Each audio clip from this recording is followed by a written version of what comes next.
Have Eclipse in your machine?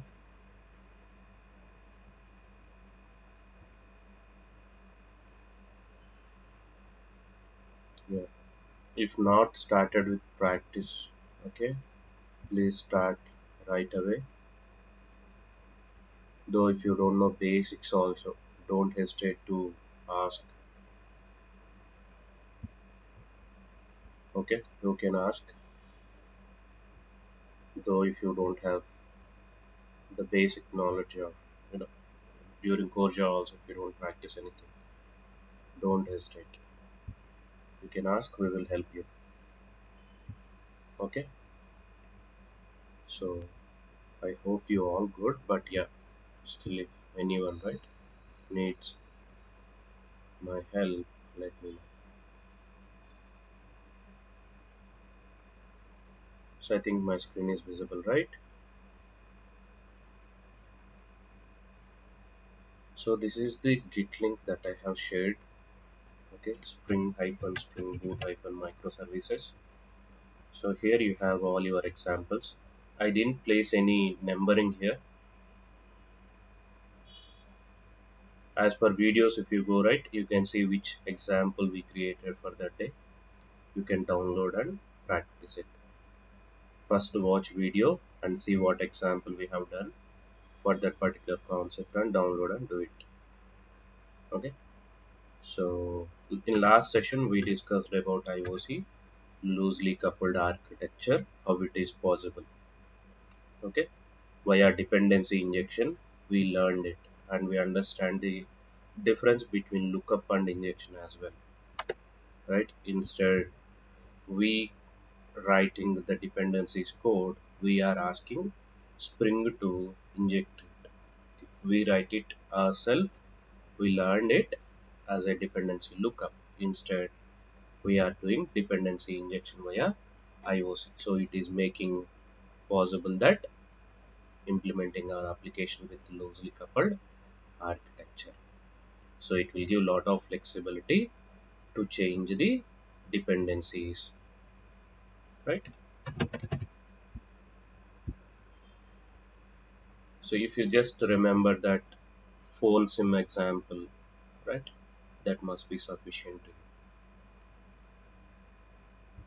you. It will be easy to you to understand what is dependency injection.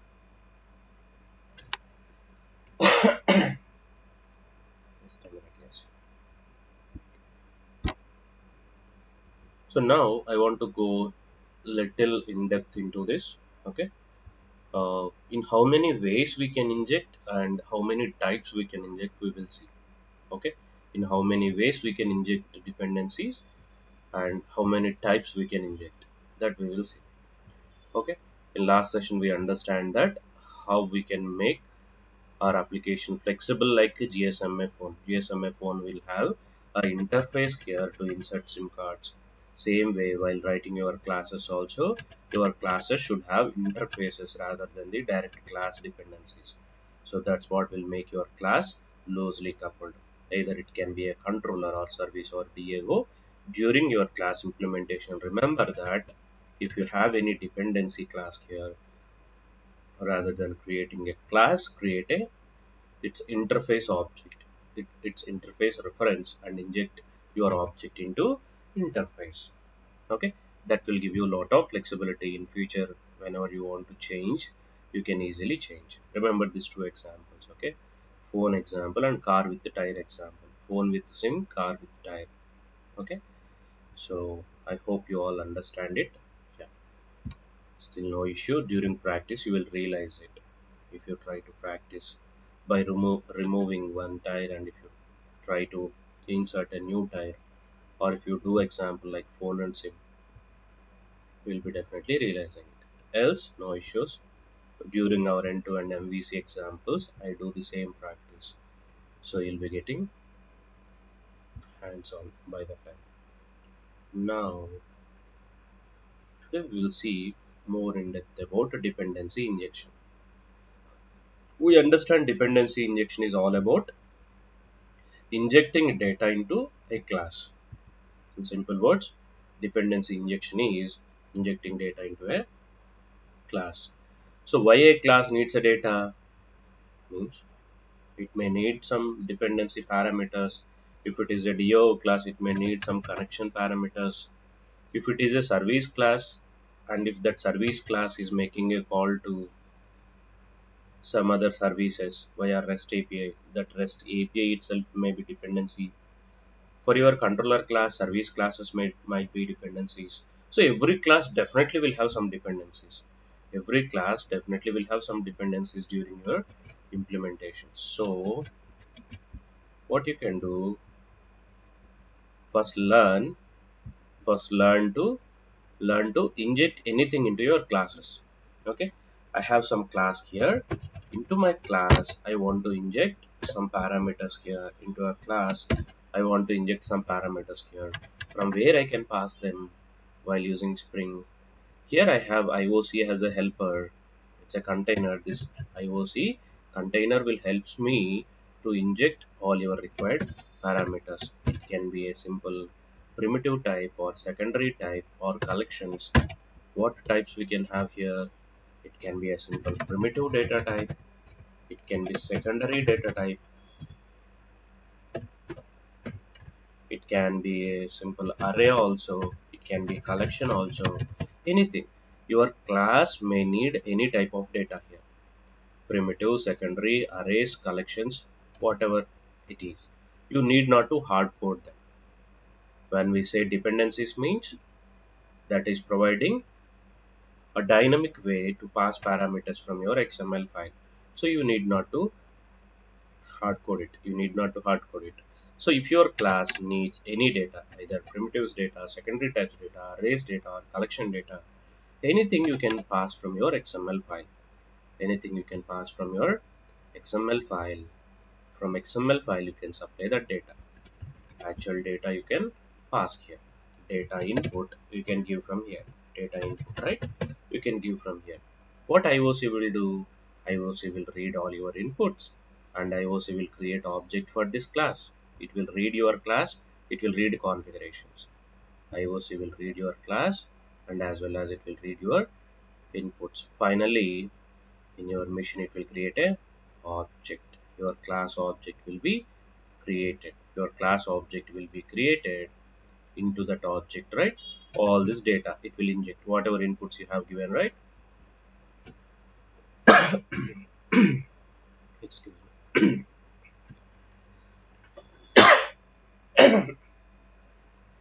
So whatever data inputs you required, that data inputs, given data input, it will pass here into your object, whatever class you create, right? For that class IOC will create object. Usually you write classes, IOC will create objects. Okay, we write classes, IOC will create objects, and after object creation, right, it will pass your input here. So both your class objects creation and data inputs job will be taken care by IOC. IOC will take care of it. IOC will be taking care of it. So to pass inputs, right, here I have data inputs. Here I have primitives or secondary types or collections arrays. So how I can give input via IOC? This data input, how it can pass into these variables means, to pass the data, either you have a setter method here, or you should have a parameterized constructor here, or you need to use annotations. You need to use annotations here. You need to use annotations. The third approach is annotation. So via three ways you can pass it. Via three ways you can pass it. Your class should have setter method. Okay, so via setter method IOC will do what? Though your variables are private, right? In for the access, if they all are private, you will be having your setter method as a public, like encapsulated object. Public setter method IOC will use to pass your data. Same way, public constructor it will use to pass your data, or else it will use annotation to pass your data. Okay, your class should have either setter method, constructors, or annotation to pass this data. Okay, now all these parameters, right, we will see from primitive types to secondary types, arrays, and collections until there, right, via setter methods. Once you learned about setter method, constructor also will be easy for you. Okay, let's completely discuss about all these data types dependency injection using setter methods. So why I need setter method here? IOC needs it. Why it needs? You have some dependency. That dependencies it will read from XML file and it will pass via setter only. Okay. So let me give an example of multiple data type inputs. Okay. Consider you have a class. Consider you have a class is having multiple dependencies. Let's say I'm taking a student. Student class I'm taking here. For the student class, let me put some primitive types here. Let me put some primitive types. So my class is having integer, student, roll number, student roll number, string, student name. Two primitives I have. Consider string also as a primitive, right? So strings generally it's a Java class, but consider it as a data type. Usually we will treat it as a data type. So integer I have, string I have. Of course, along with integer, you may put here float data types if you want. Float, if you need any input, you can put here, right? You can practice float, double, boolean. If you want to pass true or false. Boolean is active. Is he still active in the school or college or institute? Is active. Three primitive data types I have here. So three primitives I have here. And to inject values into these three primitives, and I'll create one array also here. String. Consider this is like a secondary type or primitive type. Up to you. So it is primitive. Okay. Just consider like a primitive courses array of courses.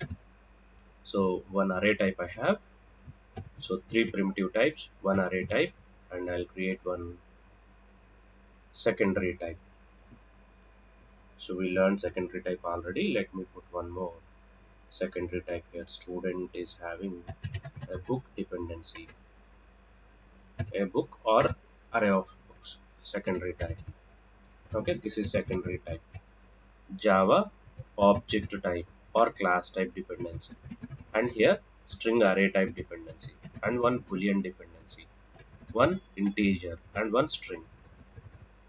And let me put one collection dependency here. In collection the famous three are list, so I'll inject list of something fruits, list of fruits. Same way I'll take one collection set. List will allow duplicate, whereas set will not allow duplicates. So set of something cricketers, set of cricketers,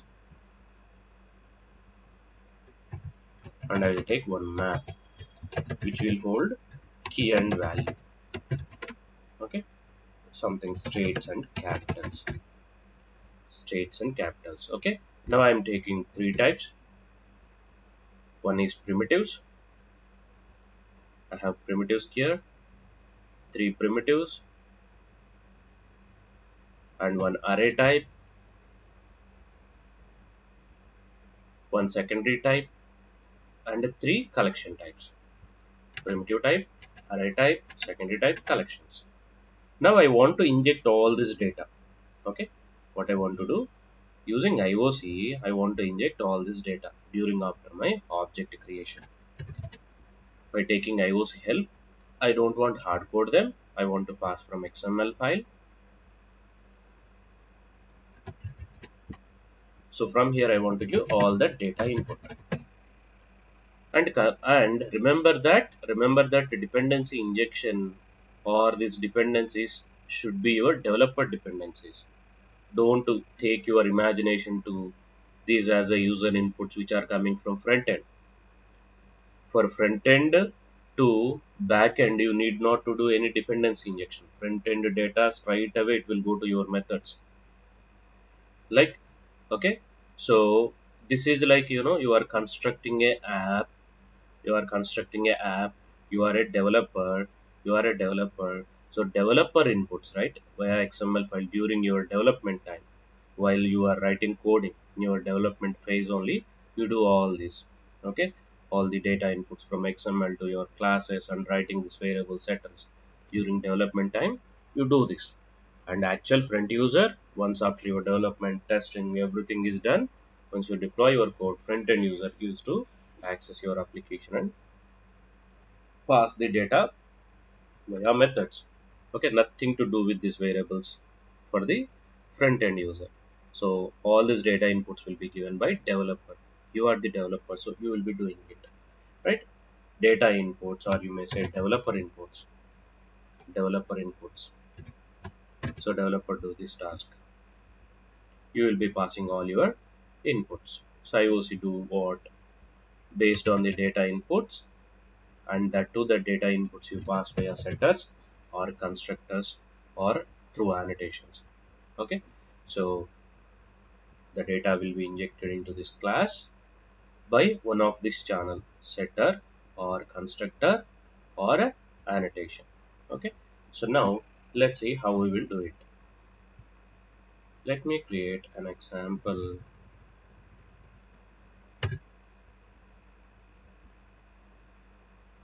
dependency injection of all data types via setters.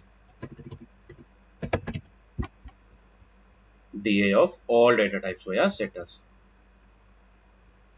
so that you will be confident to pass anything to your class. Okay, this example will be really interesting example. Okay, so I thought of doing it as a Maven project. Okay, let's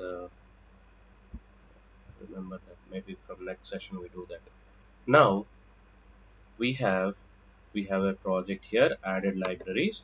Now let me create a class, simple beans class. I have a student class here. Assume this as a controller or service or DAO. Okay, usually for beans we don't give any input. Front end user will pass input. Okay, maybe if you want I'll rename it to controller. So just to consider it like a controller. Now my controller is having dependency of student roll number, student name,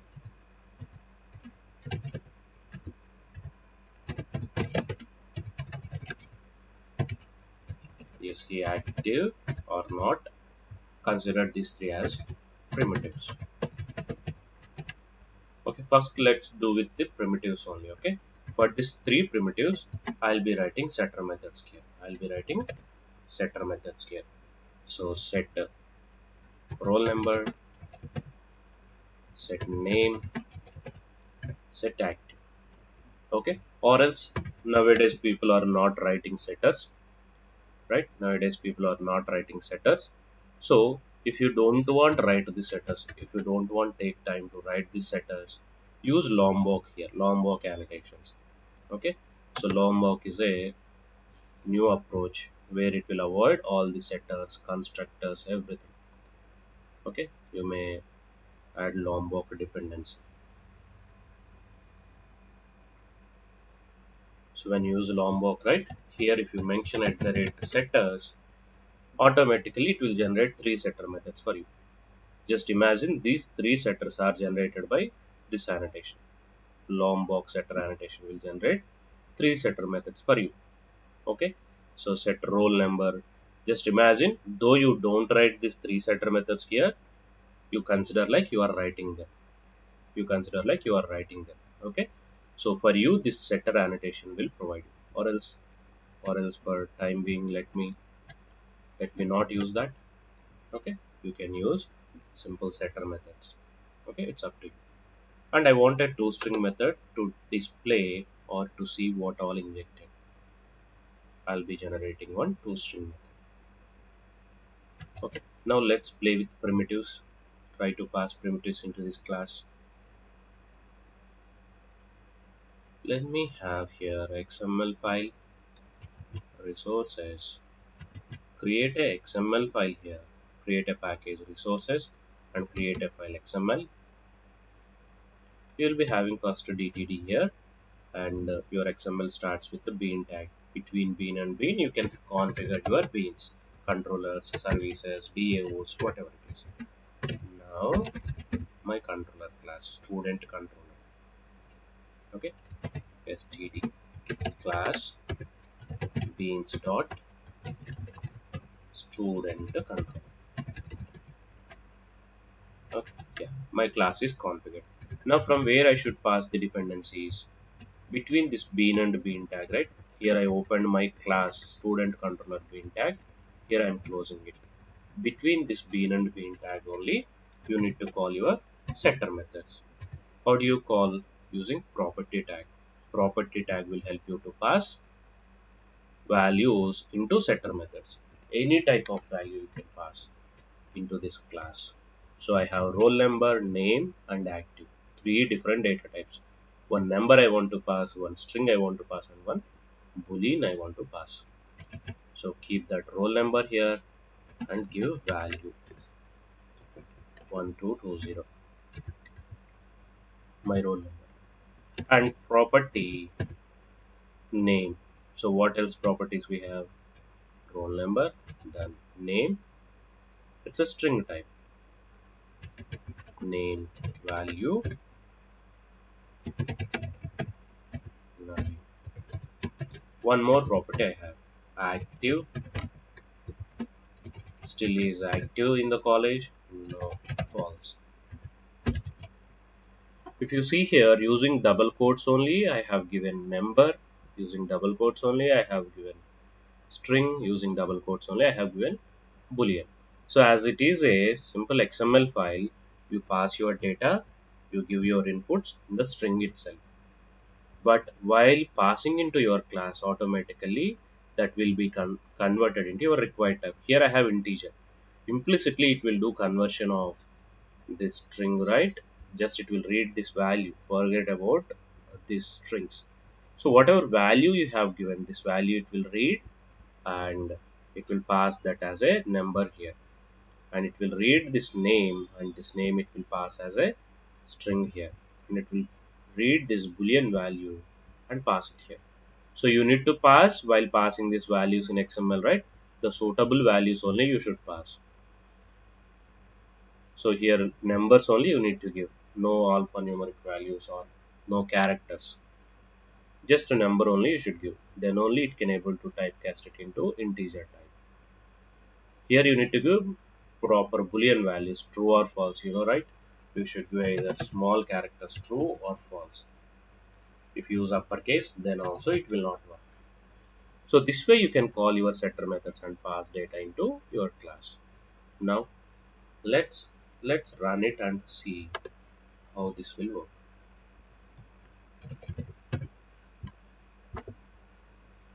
New class IOC test main method, and load it into your application context. New class path XML application context. Loading my XML into IOC container resources slash spring.xml. Now what it will do? First it will create, as soon as you load, create object. It will create. IOC will do what immediately? As soon as you load, it will create object. It will create object first thing. As soon as you load, it will create object. Immediately, it will call setter methods. Create object first, then call setters. Next. Now, just to see, right, whether it is calling your setter methods or not, inside setter methods also you may put some SOP, and you can see output. Whether it is calling it or not, you can see. Set role,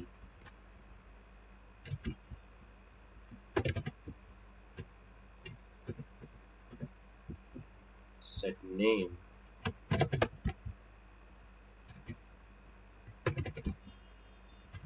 set active. And if you want constructor also, you can override your constructor, put SOP in constructor. just to see object created. First it will create object, then it will call one by one all your setter methods. You see here, run it and see. So your controller object is created, then calling set roll number, name, act. So if I don't pass proper data type here, let's say A, B, 1220 characters with numbers I have given. If you try with that, you see number is not correct input. It is giving error. Property value of string to required type integer. Number format exception. Usually when you do integer, integer dot parseInt with string, right? In string, if you give such a numbers, it will give number format exception. So type mismatch. You cannot give characters into numbers, right? So if you don't give proper value here, definitely you will get error during startup of your application. So if no errors means it is running fine. Now get your bean class here, student controller,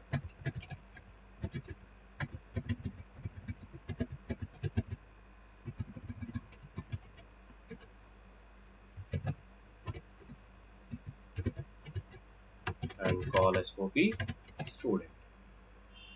It will call toString method usually, and you can see the data injected.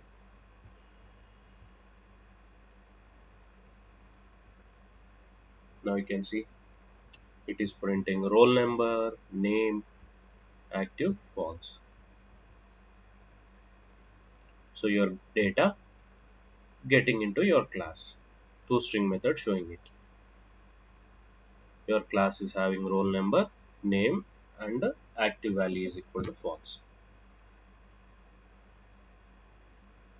So using setters, I am passing this primitives data. Excuse me. Now let me give. Okay, I'll remove this here.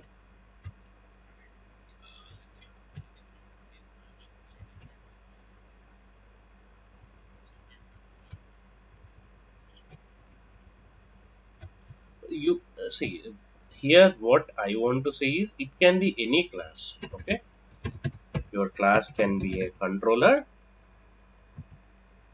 Okay, or it is a service, or it is a DAO.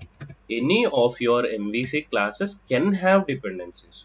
Will you assure that only my DAO only will have dependencies I need injection? No, not like that. DAO may have some, if it is a DAO, it may have some inputs like database, DB configuration inputs it might require. Okay. DAO job is what? It need to finally connect with the database. It need to finally connect with the database. So to connect with the database, it may need DB configuration. So you can consider the DB configuration driver URL username password as a dependencies to your DAO. Coming to service, okay. Let's say let's say you are doing online trading. Okay, so you are doing online trading, and the trading you are doing for something global market. In global market you are doing trading, so you have currency in Indian rupees, you want to convert them into dollars. So your service will do that rupees to dollars conversion. But to understand what is the current rate, your service may need to connect with global. Whoever is maintaining dollar price, right? For every second or for every day, dollar price might increase or get decrease. So we need a service. The service may need to call some global rest service to get the what is the current price. So your service along with the calculation, right? Current today dollar rate is what? Your service may need to connect with some APIs. So that API may be dependency for you. Okay, API parameters may be dependencies for you, as well as I want to save today dollar rate and after conversion, what is my total trade value for today. I want to connect with this DAO. So along with that dollar conversion API, DAO also will be dependency to you. Otherwise, service may not connect with DAO, right? So service to connect with DAO, service needs these two inputs. Just if you imagine one API, which is something XYZ API based on your use case, and DAO also dependency for it. Now controller getting data from front end, actual end user. Consider if you are an end user, you are trying to trading it, you are trying to book one stock in the global market. So you find one good stock and you entered the valid amount there for that stock. Let's say there are 2000 rupees stock value. You entered your 2000 rupees with the stock name. That stock name and your 2000 rupees, first it will hit controller. So here controller need to send the data to service. So service should be your dependency. Controller class may have service dependency. So when I say service dependency, it is a secondary type. Again here service may need API URL. So that external API URL is a string type. That string may be dependency to your service class. DAO is a secondary type. That secondary type may be dependency to you. Coming to DAO, it may need some DB configuration. String driver name, URL, username, passwords may be dependencies to you. So any kind of dependency you can have across your controller service DAOs.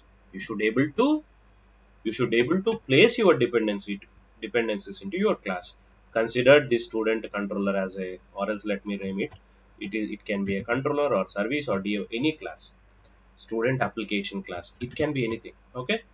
Just for example, I have taken controller. Okay. When we do end-to-end controller service DAO, there we will place the proper parameters. Okay. If I directly start complete controller service DAO, you will be deviating from the dependency injection concept. Okay, just imagine whatever class it is, how I can inject them. Okay, whatever class it can be a service or DAO or controller. If my class, if it have primitive types, how to pass that values. If my class is having a secondary types, how to pass that values. If my class is having collections, how to pass them. Okay, learn that step first. Okay. Yeah. Now, what I want to do here, I don't want to put setters here. My code is looking little large. Setters and two string methods I don't want to put. Okay. Just I'll rename it. You also please habituate with the Lombok. Okay. For Lombok, already I told you. You download Lombok jar file. You download Lombok jar file from Lombok website here. Just download from here Lombok. Okay. So this is the link. Let me share it with you.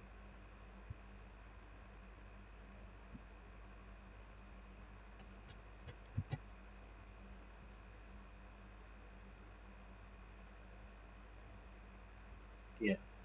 So download Lombok jar file and install it. As soon as you download it, right, you will get the Lombok here. Just double click on that Lombok jar file. It is an executable jar file. It will run like this for a few seconds and it will show your ID here. Eclipse and STS, whatever IDs you have. I have Eclipse, STS and IntelliJ. It will show that list of IDs here and you can select them using checkboxes. This is for Lombok installation. Okay, Lombok you can download and install. If you have Lombok, you need not to write the setter methods, constructors, two strings, equals, hash code, all that methods. It will implement just with one single annotation. That really helps you a lot, right? Code will not look a you know, large number of statements not required to write. You can maintain clean code. So it will take some time and it will list out it here. Okay, or else you can specify location also. Click on it and you may go to your installation directory wherever you have Eclipse software installed. STS, let's see, STS I have here, right? If I select it, it will show that here. See, Eclipse and STS showing. So you choose all, for all IDs it is mandatory Lombok, so choose it and do the install, install or update. Okay.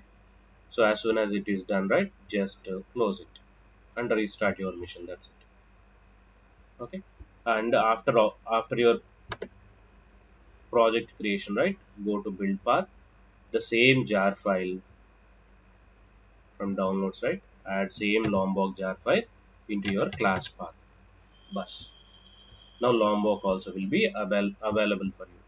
Use setter, it will provide setter methods like how we have setter methods earlier. So here we have setters and constructors, right, before the same constructors, and first it will provide setter methods if you setter. If you need really a constructor, you need not to mention it. By default, compiler will provide. In case if you need a parameterized constructor, you can put at the rate all argument constructor. So all argument constructor will provide one parameterized constructor. For now, remove it. I need a setter method. I need two string. So just mention it here. So now it will give you one setter method and one toString. Imagine you don't write, you didn't need not to write it here. It will do it for you. Annotations will do it for you. See, now my class code became simple and smart. Now run it. Finally, you can see your data got injected. How? Lombok given setters. So using that setters. How this toString method came? We used toString annotation. So this is providing toString. Okay. Now let's see other parameters also here. I have primitives. Now let me take one array type.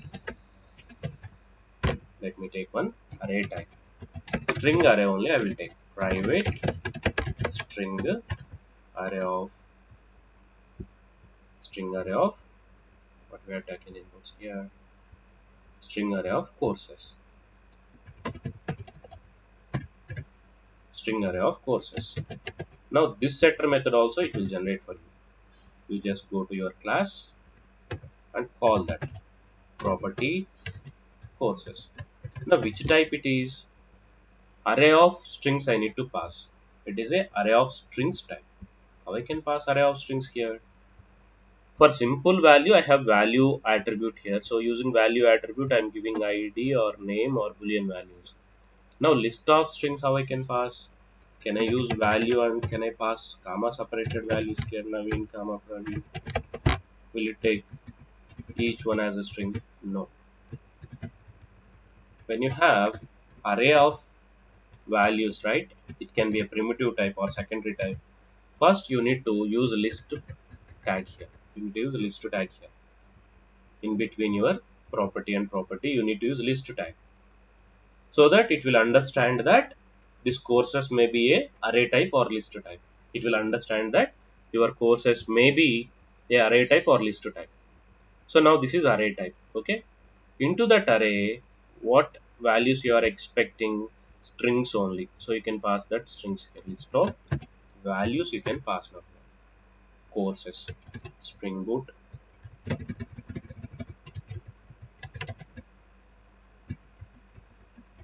Spring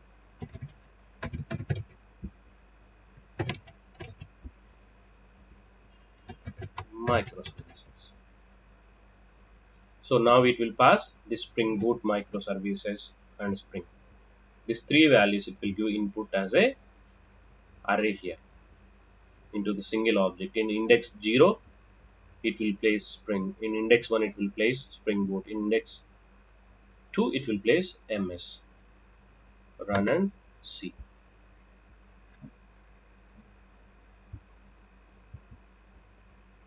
Controller is having roll number, name, boolean value and courses. You can see array box. Under array given Spring in index 0. In index 1 Spring Boot. In index 2 microservices. So array of inputs also you can able to pass. If you want to read that array values, you can read them. Somewhere if you have logic, let's say if you want to print them or if you want to use them, use it. How to use it? For each string, you can iterate via your courses and you can utilize them.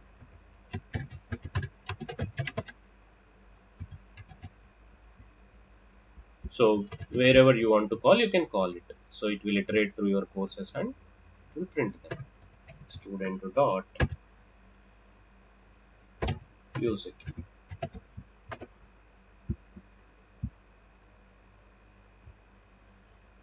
Spring, it is iterated. Spring Boot microservices. You are using them here. Same way, these parameters also you can use whatever properties you have. Generally, two string method to show you only, but usually, if you pass, you will be using it.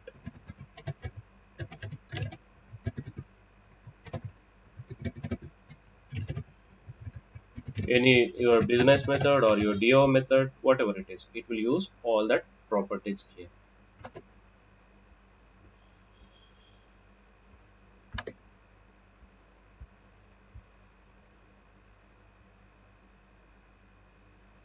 So you will be using them. Okay, clear so far? Simple primitives and arrays visa. Is it clear? Yes or no? Not a difficult thing, right? No, no, and no yes also. Yeah, clear. So any data type I can pass, simple primitives or arrays. Tomorrow I'll show you collections. Okay. Tomorrow I'll show you collections types. List, set, map, properties. There are many types. Okay. You can really enjoy that session. Okay. From properties file also I'll show the data. And one more advanced level also we will go from there. Okay. Tomorrow we will see that. Okay. I don't want to rush now. So we will see slowly. Yeah. So if no questions,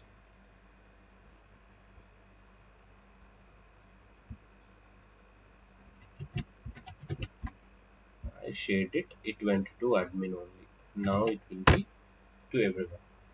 You able to see?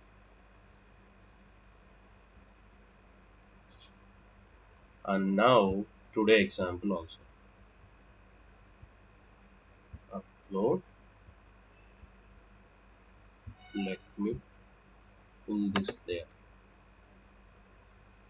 Properties.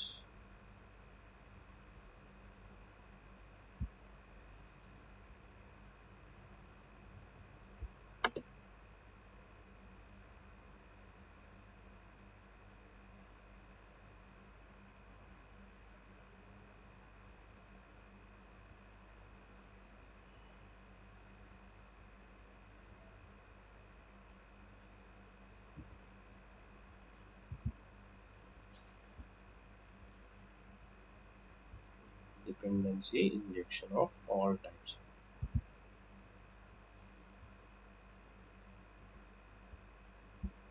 Here you go. Okay. Today example also uploaded. And already you have multiple examples here also. Okay. If you go to blog, here you have similar example. One by one you can go through them. Setter, constructor, constructor with index, type, dependency injection of object, dependency injection of arrays, dependency injection of collections, dependency injection of required collections instead of simple strings. If you need any custom objects or if you need any custom collections, you can inject them. Okay, so you may go through them if you have time, else no worries.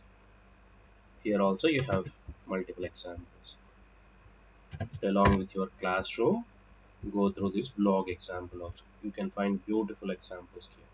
Each small example easily you can download and import and practice. Okay. Yeah, that's it guys for today. I think today is a little short session. It's okay. Tomorrow we will see. And right, collections. Go ahead.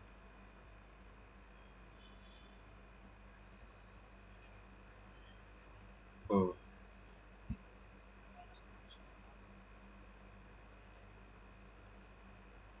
Hmm. Hmm. Hmm. that's where we will talk about annotations. I was telling you, right? Setter, constructor, annotation. So annotation we place on field level. Have you ever seen auto wired or at the rate value? You must have, right? Right. So when you see that auto wired or at the rate value, you might not have seen setters or constructors in that class. Correct? When you placed auto wide, you might not seen setters and constructors. Why? Because this is alternate for them. So you may say that is a field level. See, you need not to give the same answer what he is expecting. You may tell innocently also, I know setter and constructor. Without those two properties also, I placed some auto-wired annotation or value annotation. You may say that might be the field level, right? You must have said that. Okay? Yeah. So always don't expect, his questions are from classrooms or from Google also. Just give it time, some to your, mind and think about it. There is a setter and constructors. Then where did I injected field level, variable level. Then immediately this annotations will strike into your mind. You can answer it on your way, right? Yeah. Dependency injection of all types. Now, right after this session, you could able to crack anything. I mean, we see end-to-end dependency injection, right? So you might explain them. They might not aware of this collection, arrays and collections in depth. You might add that also along with this question, right? Don't give single line statements. When they ask a question, single question, try to take 5 to 10 minutes of their time so that they will wrap it up with 3 4 questions only. So you explain everything practical how they work. When I said dependency injection, when he asked, don't tell that dependency injection is a you know uh, concept where it will allow you to pass data inputs to your class. So explain him clearly why the dependency injection is for, what is the advantage, and explain him the traditional old applications they used to do dependency lookup. Explain the problem there and the advantage of dependency injection. Right? That's how they will see the depth of subject what you have. Okay. Yeah, that's it, guys. We'll catch up tomorrow, same time.